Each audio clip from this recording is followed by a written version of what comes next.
that reconciliation, Yeah, like, it's like, you know, not, taxes right, not spent. here, it's like, Uh, you get along with people. That's so nice. Right? Perfect for liberation, inspiration. Yeah, and the budget we should really run with this. Seriously. Yeah. Right.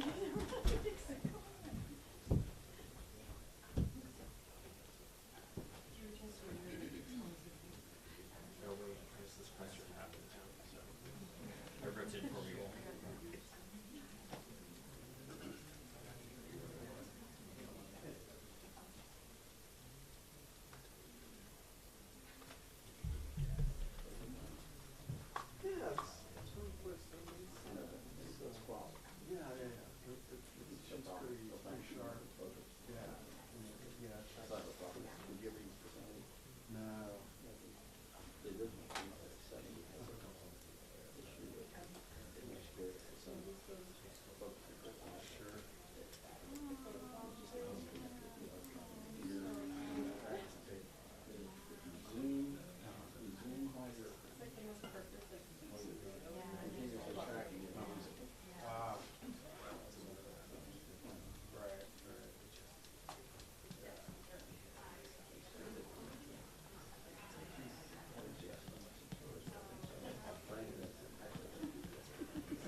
Heads up.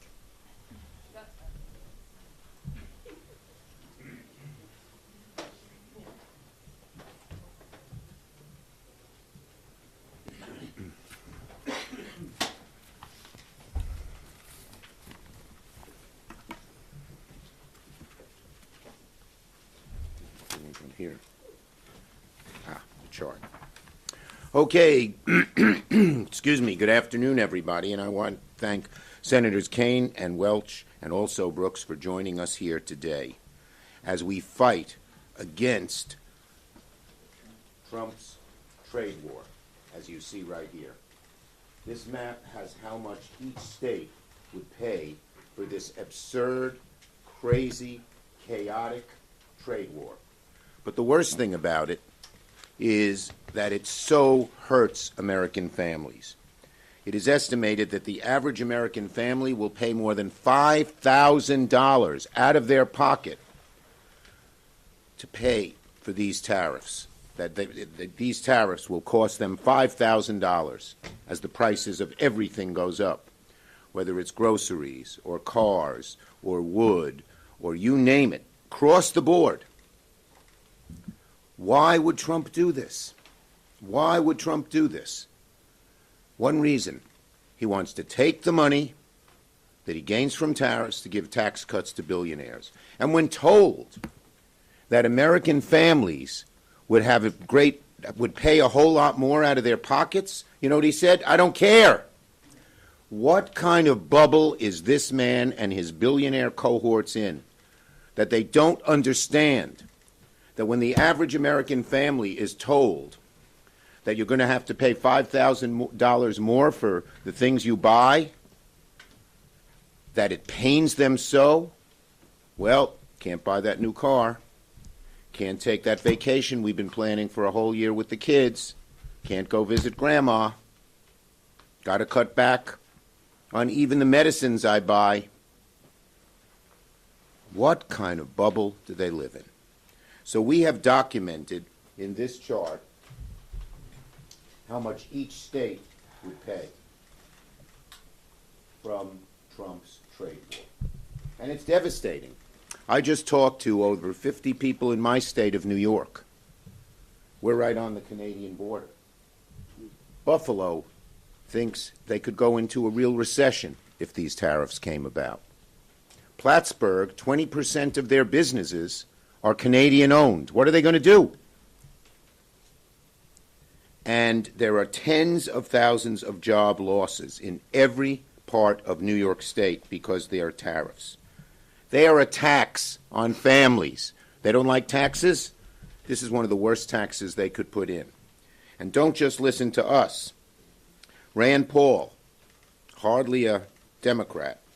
Tariffs are simply a tax. Senator Mullen, tariffs is a tax.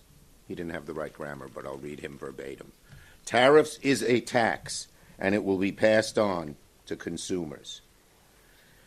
According to the New York Times, 6.5 million jobs would be impacted by the Canadian tariffs, and people in red states will be especially impacted, from farmers to small businesses. And here's another problem. It's chaotic. He says one thing one day and another thing the next day. He changes which countries, he changes the percentage, he changes which goods. And what do businesses hate? Uncertainty. Whether you're a small business, a medium-sized business, a large business, you want certainty. There's no certainty. That's why the stock market has gone down so much. Consumers, why is their confidence at lower levels than it's been in a very long time? In part, in good part, because of these tariffs. They say, if I'm going to have to pay more for eggs or for bread or for gas or for a car, I better not spend now. So it's creating huge problems in the whole economy. So soon, the Senate will vote on a resolution from Senator Kaine to undo Trump's tariffs on Canadian goods, and we hope that some of our Republican colleagues will join us in that. They don't like the tariffs either. They know they're a tax hike on the American people. They know that the stock market is in turmoil, risking people's retirements. They know that consumer confidence is down. And the odds of a recession, something people hate. It's harder to find a job, keep a job, maintain your weekly budget. If a recession occurs, and now our greatest financial prognosticators are saying the chances of recession because of these tariffs, this tariff tax goes way up. So we're going to fight these tariffs tooth and nail. Trump's done a lot of bad things. This is way up there. Ask American people. And one final thing. Look at what happened in Wisconsin yesterday. The American people understand that Trump is not on their side on tariffs, on tax cuts for billionaires, on cutting Medicaid, on cutting the others. The American people are seeing how bad Trump is. Tariffs is a good part of it, and they are not supporting people like Elon Musk and those who support Donald Trump. Tim. Thank you to Leader Schumer for being a great partner in this effort. And here we are. It's an unusual procedure. There are not many things where even one senator can file a motion that will be guaranteed a floor vote. But the crafters of this legislation, the International Emergencies Act, believed that while a president might need to declare an emergency, that should not go unchallenged if members of Congress felt like, hold on a second, let's get this right. No one is denying that there's a fentanyl challenge in the United States, a huge challenge. We've all seen it in all of our states, And that is why this is not an action to undo the Mexico tariffs or undo the China tariffs. You might argue about whether the emergency is one that where tariffs is the right answer, but clearly the fentanyl trade is being heavily driven through Mexico or precursor chemicals from China. But Canadian tariffs are not the answer to the solution because the fentanyl problem is not primarily a Canadian problem. There's an article that's out in the Globe and Mail today that digs into the disparities, 21,000 pounds of fentanyl seized from Mexico coming across the border last year. And there's a claim that there's 43 pounds seized from Canada, but the article that's just come out from the Globe and Mail suggests it's actually a good bit less even than 43 pounds. Is there work that we should and need to do together on fentanyl? Of course, Chuck led us to pass the halt fentanyl bill in the Senate just 2 weeks ago, and there's more we can do. But this is not about fentanyl, about tariffs. It's about a national sales tax on American families. Trump's ex-baker that I have in Virginia, April is her name. She owns a bakery. Some of you might know this place. It's called Mom's Apple Pie. Now, is this a good thing for a speech in the Senate recording studio? Mom's Apple Pie Bakery. April owns it. 3 locations: Loudon, Purcellville, Occoquan. I was with her recently. She said, "Damn, you got to do something about these Canadian tariffs." And I said, "April, you got these 3 little bakeries. I mean, Canadian tariffs, how do they affect you?" Pie tins. All aluminum pie tins, they all come from Canada. You increase the price of a pie tin by 25%. And it's even worse if you have a can of beer with your apple pie. There you go. Or try some whiskey or something. The pie tin goes up by 25%. And she said nobody has to buy an apple pie. It's to celebrate somebody's birthday or a party. And if the price of a tin goes up by 25%, I sell fewer pies. I may have to lay people off. She's been through it in round 1 with Trump's tariffs in the first term. My largest business in Virginia is the shipyard, Huntington Ingalls Shipyard in Newport News. Ships and subs, critical to our nation's security. 35% of the aluminum and steel that are used in U.S. ships and subs comes from Canada. The other 65% is American-made steel. We're having a hard time producing ships and subs on time and on budget now. These tariffs kick in, it's going to get much worse. I'm very, very proud that this is a bipartisan bill. Rand Paul is an original co-sponsor of the bill. He's going to take the floor at 3 o'clock today for a half hour to talk about this. But I'm also proud with the number of stakeholders that have signed on. This morning, the U.S. Chamber of Commerce signed on to support SJ Res 37, the AFL-CIO, the sheet metal workers, the steel workers, the U.S. Conference of Mayors, the National Taxpayers Union. Mike Pence started a think tank after he stopped being vice president. I think it's called American Freedom Alliance. They came out yesterday. Vice President Pence's think tank came out to support SJ Res 37. We have support left, right, and center because people don't want Americans to have to struggle to pay more for groceries, pay more for building supplies, pay more for apple pie, for God's sake. I'm really happy to be joined by Senators Alsobrick and Senator Welch, and I think Senator Welch might be up next. He is. Yeah, thank you very much. Nobody supports tariffs economically. Economists have looked at this, and they don't work, and they do a lot of hurt. So what we have with the Trump policy here is essentially a faith-based economic plan. There's no evidence that it works. There's overwhelming evidence that it fails. And the American people are going to get a history lesson starting very soon about Smoot-Hawley, 2 names that don't immediately come to mind. But it was just before the recession that the U.S. had the highest tariffs in our history. And those tariffs were put in place by the president who got it wrong and thought this would help us. Well, it helped us usher in the Great Depression. And since then, presidents on both sides of the aisle have steered clear of these trade war tariffs until President Trump. Now, second, we have an affordability crisis in this country. Working families are struggling to pay their bills. And just in Vermont, to make it very concrete, we get a lot of our electricity from Canada. We get a lot of our gasoline in the northern part of Vermont from Canada. We get our home heating fuel from Canada. And those bills for folks are going to go up immediately. Home heating fuel, gasoline, electricity. Why in the world would we do that? The other thing is that Canada's our friend. It's not China. And along the border, where we have decades and decades of mutual respect, we're starting to change that into distrust. And a confident country treats its allies with respect. And these tariffs are going to do direct and immediate economic harm to everyday Vermont families and farmers, maple sugar producers. But it's also going to start eroding the trust that is the benefit of good relations over time. Why in the world would President Trump want to be Smoot-Hawley? That's what he's embracing. Totally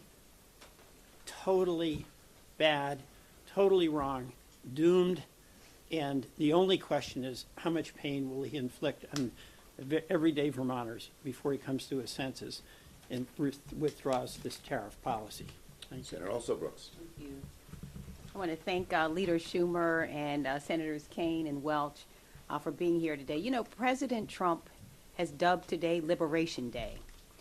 And I continue to think how tone deaf and how arrogant it is, because I'm asking myself, for whom? You know, who's liberated?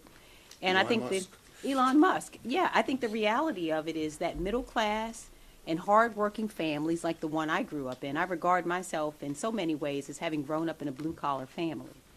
A father who was a car salesman, a mother who's a receptionist, and the fact of the matter is the people who are being liberated are the billionaires. None of his policies, including these tariffs, anticipate any relief for hardworking and middle-class families. And so those who will be liberated are not us. And furthermore, he went on to say very arrogantly, you know, there's going to be a little pain, some minor pain and disruption, but the people that I represent don't regard increasing cost of groceries, increasing cost of owning a home, increasing cost of owning an automobile as a minor disruption. But it is a minor disruption to billionaires who can certainly not only afford the increasing cost of goods, but who will also enjoy a tax cut on the back end of this. We know that the taxes that we're looking at, the tax cuts will net, we believe, Elon Musk about $50 million in tax cuts over a 10-year period. So the cynical nature of these tariffs is really very disturbing. And so I have, my first bill is a Tariff Transparency Act. That has been filed. I'm going to go to the floor today and ask for unanimous consent on. And if it is in fact the case that these tariffs are a minor disruption and this is Liberation Day, we're simply asking this administration and my colleagues on the other side of the aisle to prove it, to be transparent with the American people, to tell us the cost of these tariffs. And I can tell you, I've met in my state with people from every corner of the state. Just a couple of weeks ago, had the opportunity to sit down with farmers. Some were poultry farmers. I met with business owners, and many of them feel betrayed by this administration. The farmers who said, you know what, now not only the retaliatory tariffs will cost so much money. Some were selling chicken parts to other countries, and they've said to me, you know, this is going to cost us money. And they did not anticipate that they would see actions that harm them as well. And so I want them to prove to us, who does it benefit? That's a question that I think is a fair question. Is when he says a little pain, who does he mean? Who should sustain the pain? And I would say it absolutely should not be the middle class and hardworking families of this country who pay for the tax cuts for his billionaire friends and who suffer beneath these tariffs. And so we say, again, if it's a minor disruption, and this is Liberation Day, we just simply want to know who should be liberated. And I think that the Transparency Act will show us that. We'll take questions on this subject. This subject. Yes. Quick question. About 3 weeks ago, you said that as Trump becomes more unpopular, that Republicans will wake up and they will start to break from him. Do you think the fact that Republicans are joining Senator Kane's resolution on this shows that Republicans are waking up? Well, look, the number one factor in terms of Trump's unpopularity is the American people. And he is becoming less and less popular, particularly on issues like this, on the economy His numbers are underwater rather significantly, depending on which poll you do. And once the American people say, I don't want to embrace somebody, I don't want to vote for somebody, I don't want to support somebody who embraces Trump's policies, things begin to change. But public sentiment is everything, and we are letting the public know in every way we can, fighting every day on how bad the Trump policies are for them. Yes, in the back. Senator Schumer, there are a lot of dairy producers in New York and Vermont, and as you know, dairy producers have faced import restrictions in Canada. Is it fair for Trump to use some leverage here to get Canada to reduce its trade barriers on dairy? Look, are there certain tariffs that make some sense in a specific area where we're being treated unfairly? Yes. But the kind of meat axe, blunderbuss approach that they use across the board on everything and huge amounts is typical of this administration. They don't think things through. You know, I dealt with Trump on tariffs back in 2017 when he was president because I was a hawk on China and so was he. And I met his people. I met this guy Navarro. The guy had no basis of any facts and he sort of had to leave the administration. Now he's back running the tariff policy. They don't, as Angela talked about, they don't look at the facts. He just gets this idea in his head that it's going to be a good thing and does it. And then he says he doesn't care if the American people pay more. It's crazy. Chuck, can I say something? Yes, Tim, please. Just real quick, what a great question. Because the dairy issues I've heard Chuck talk about them. I've heard Tammy Baldwin talk about them. There's a Trump-created mechanism to deal with that problem. The USMCA, negotiated by President Trump, I think it got 89 votes here, heavily bipartisan. Why are they not using the MCA to deal with it? Because they want money for a tax cut. Yes. If they used MCA to negotiate the differences, they wouldn't have Peter Navarro saying, we're going to get $6 trillion that we can use for a tax cut. That's the way they should deal with this problem. A Trump-inspired, state-of-the-art trade deal that gives them a mechanism for resolving disputes. The fact that they're throwing that aside and going with tariffs tells you that there's something else going on here. And in just across-the-board way. You know, now probably when we're treated poorly across the board, like with China, a broader approach might be necessary. When it comes to Canada, when it comes to Mexico, when it comes to Europe, where we have such complicated, intercombined relationships, that kind of approach hurts only one group, the American people, the average American family. On this subject, yes. Thank you, Leader. What is your response to the President's argument that these tariffs will lead to reshoring of manufacturing overseas and allow for a level playing field for U.S. industries? Yeah, well, he gets these ideas in his head. He has no proof, and most every study, and these guys know this, has shown that that doesn't happen, plain and simple. That's the problem. There's no factual basis here. It's a crazy idea in his head that hurts American families and does very little benefit, and in an untargeted way that makes no sense. Yes, in the back there. The House introduced a resolution to challenge the emergency declaration of Mexico as well. Are there plans to do that in the Senate? Tim? One at a time. So I did an emergency challenge on the energy emergency last month, and we're all in on Canada. There are different issues. You know, Canada and Mexico are not completely the same because of some of the issues with respect to fentanyl. So it's different. But let's get this one done, and if we can get this one done and succeed, then we also have to see what President Trump does this afternoon. There may be a whole new series of trade or tariff-related motions coming your way soon. Lord knows. Leader Schumer. Yes. Leader Schumer. Mr. Leader, as you're saying, the Trump administration says they'll get money from tariffs, they'll use it for tax cuts. This is at the same time as Leader Thune seems to be proposing, as part of reconciliation, a zero baseline for the current tax cuts. The parliamentarian will probably have to rule on that, but do you think that that comports with Senate procedure policy? Okay, that's a different problem, but another huge problem he's causing. It wasn't the same, but you're so nice. I'm going to entertain it. The bottom line is this. If they go through current policy baseline, it will increase the deficit on the United States by $30 trillion, virtually doubling it. And who's going to pay the price? Us, our children, our grandchildren. It just makes no sense. It's hocus pocus. What Mr. Chip Roy, looking for the beard, Chip Roy called it fairy dust.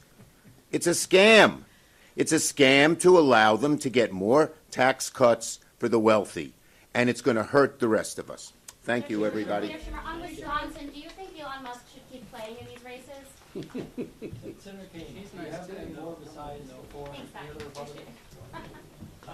There are a number that are still thinking that haven't played, so there's a little bit of drama today. Do you think it'll be higher? There's more, you're saying that, if you're asking.